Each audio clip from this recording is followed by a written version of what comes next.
So hi guys welcome back to Devansh Puna and guys आज का हमारा थॉट है dream it, believe it, achieve it. तो इससे हमें क्या सीखने को मिलता है? पहला चीज़, ये तीन चीज़ें होती है आपको एक चीज़ को सक्सेस करने में। पहला चीज़ dream it. For example Ronaldo मेरा फेवरेट प्लेयर है फुटबॉल में।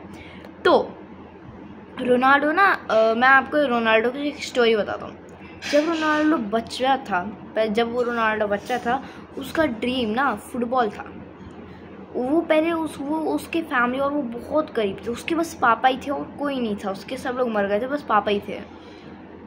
अब क्या हुआ, उसको ना फुटबॉल में बहुत इंटरेस्ट आता था। वो हमेशा काम अपना कभी कभार छोड़कर चले जाता था और फुटबॉल का मैच ही देखता था और फुटबॉल की चीज़ें सीखता था। कभी कभार तो वो वहाँ की फुटबॉल चुरा कर खेलने भी लग जाता था। बट एक दिन उसके पापा ने नोटिस कर लिया और फिर उसके पापा ने उसको बुलाया। फिर रोनाल्डो ने कहा कि sorry dad, I didn't want to do this but it's my dream. तो उसके पापा ने क्या, then believe it and then achieve it. उससे ना रोनाल्डो का जो अंदर का जो दिल है वो बहुत बढ़ गया। और उसी के अगले दिन उसके जो पापा थे वो उसके लिए एक न्यू फुटबॉल शूज़ लाए थे और एक बॉल लाए थे। अब उसको रोनाल्डो को चुराने की ज़रूरत नहीं थी कुछ भी फुटबॉल खेलने के लिए। उसके पापा उसके लिए वो लाए थे, फुटबॉल शूज़ लाए थे और फुटबॉल लाए थे। फिर उसका जो वो था, क्या बोलते हैं, रोनाल्डो था, उसको बिलीव चाहिए। ड्रीम इट जो उसका था वो तो कंप्लीट हो चुका था उसका टास्क, बट अब उसको बिलीव करना था। तो फिर रोनाल्डो शुरू हो गया बिलीव करने फुटबॉल में। पर उसी के बाद ही 2-3 दिन बाद उसके पापा एक्सपायर हो चुके थे। उसके बाद रोनाल्डो बहुत उसको बुरा लगा। वो 2-3 दिन के लिए उसने फुटबॉल छोड़ दिया था। बट उसको याद है उसके पापा ने क्या बोला था, dream it, believe it, achieve it. उसने सोचा कि चलो अब मेरे पापा तो एक्सपायर हो चुके हैं, बहुत बुरी बात है, लेकिन उन्होंने एक चीज़ कहा था, dream it, believe it, achieve it. तो रोनाल्डो ने सोचा क्यों ना उनकी लास्ट विश पूरी करा जाए।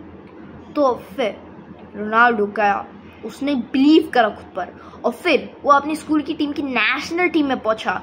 उसके बाद नेशनल से वो इंटरनेशनल गया और फिर उसका जो बिलीव इट टास्क था वो हो गया था। फिर वो वर्ल्ड कप जीता, इंटरनेशनल टीम्स में ज्वाइन हुआ और फिर उसने बैलन डोर जीते, फुटबॉल गोल्डन फुटबॉल शूज जीते, बहुत सारे अवार्ड जीते थे। फिर उसने अपना तीसरा टास्क भी कंप्लीट कर लिया, अचीव इट। अब उसके तीनों टास्क कंप्लीट हो चुके हैं। अब वो हमेशा अपना सुबह सुबह उठता है 5-6 बजे और अपने पापा के पास जाता है कि dad, I have completed your goal, rest in peace. तो रोनाल्डो ने अपने तीनों टास्क कंप्लीट कर लिए। और इस स्टोरी से आपको क्या समझ आया कि आपको भी रोनाल्डो जैसे बनना है। आपको अपना टास्क को कंप्लीट करना है। पहले उसको ड्रीम करो, पहले अपना ड्रीम करो कि मेरे को ये बनना है, मेरे को ये करना है। फिर उसमें बिलीव करो कि मैं कर सकता हूँ, let's go, I can do this. I first gonna go and dream it. पहले उसके बाद सोचा, then I am going to believe in it. उसके बाद उसमें बिलीव करा कि yes I can do this and then achieve it and then you will come in the success. So इससे हमें क्या सीखने को मिला कि पहले ड्रीम करो, उसके बाद उस चीज़ पर बिलीव करो, उसके बाद उस चीज़ को अचीव करो। सो गाइस, आई थिंक आज के लिए इतना काफी। Hope enjoyed and make sure give a like, subscribe and share. Next video, till then take care, bye bye, enjoy, see you next time.